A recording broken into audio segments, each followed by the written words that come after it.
Cut then update. Inside story ni John Bill. May bagong endorsement na naman si Catherine. Congrats.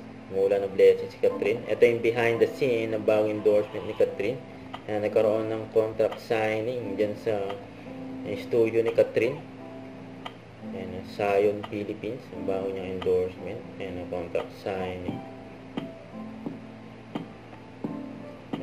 Ganda pa nga ang daming bulaklak sa paligid.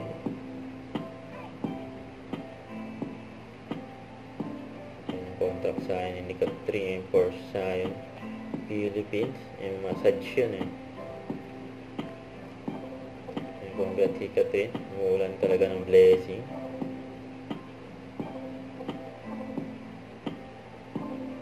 Tapos ito pa, kinongrats din si Catherine ng Star Cinema at ABS-CBN. Pagawagi niyang Best Actress in Leading Role sa Asian Academy Creatives Awards.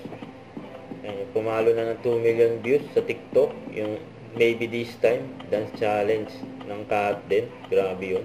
4 hours pa lang yun.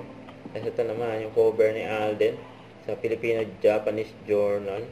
Kung saan available sa Japan. Ayan yung mapa. Huwag kalimutan mag-subscribe, click ang notification bell para mga update. Ito po ang Charlie Action Vlog. Bye guys, thank you for watching.